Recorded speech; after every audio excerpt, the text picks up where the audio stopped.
कलयुग का मूलतः हर एक विषय का सारांश पैसा ही है। लेन देन की प्रतिक्रिया तो सदियों से चली आ रही है और सही मायने में इसके बिना व्यापार का आधार ही क्या होता। वस्तु के बदले वस्तु, जिसे हम अंग्रेजी शासन में बार्टर सिस्टम कहते थे, प्रचलन में हमेशा से ही रहा है। ज्ञान के बदले श्रद्धा से दक्षिणा देना तो एक गुरु के समर्पण में पुण्य माना गया है।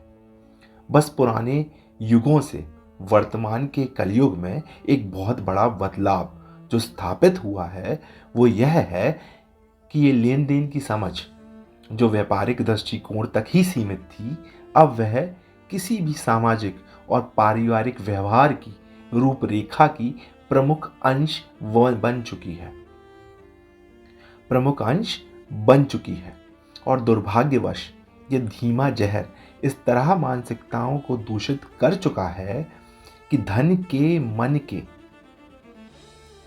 से मन के भाव का जैसे वशीकरण सा प्रतीत होता है।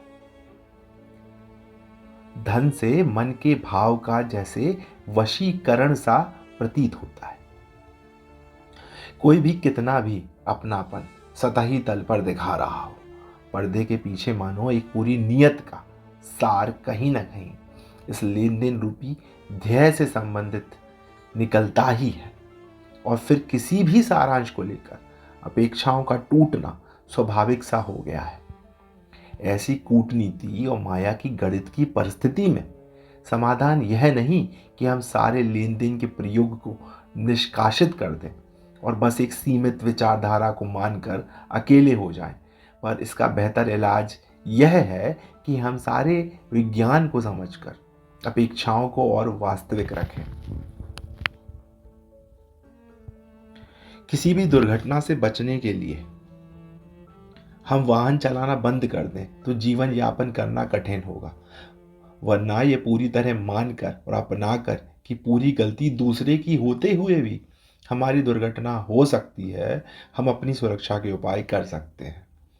हेलमेट, सीट बेल्ट इत्यादि इसलिए आवश्यक है लेन देन में भी, और इसके बाद होने को तो जैसे कोई नहीं टाल सकता, तो ईश्वर के प्रति समर्पण ही आखिरी रास्ता है कलयुग में मनुस्थिति को परिस्थिति के परे सकारात्मक रखने का। खुशी के पलों में दुख का मुख्य कारण एकमात्र अपेक्षा ही तो है। अपेक्षा के जाते ही दुख का विशाल रूप इतना छोटा हो जाता है कि उसका अस्तित्व खुशी के विशाल दायरे में ओझल ही प्रतीत होता है।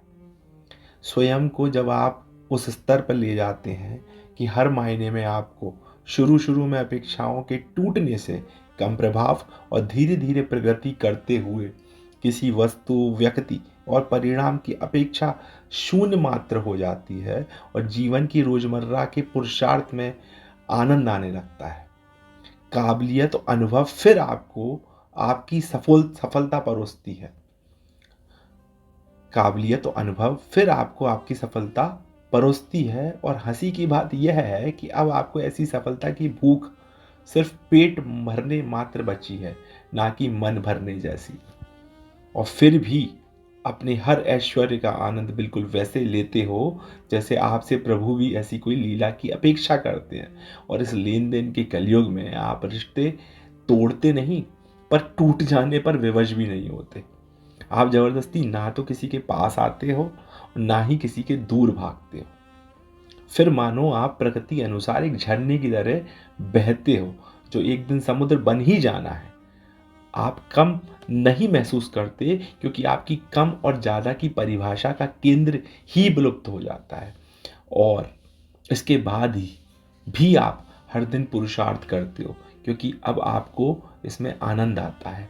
शायद ये स्थिति का पूर्णतः स्थापित हो जाना ही कर्म योग है जिसको विवेकानंद और गीता ने मुख्य तौर पर बड़े विस्तार से समझाने का प्रयास किया है।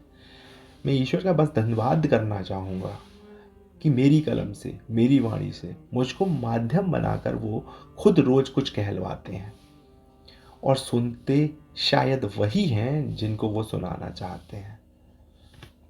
धन्यवाद।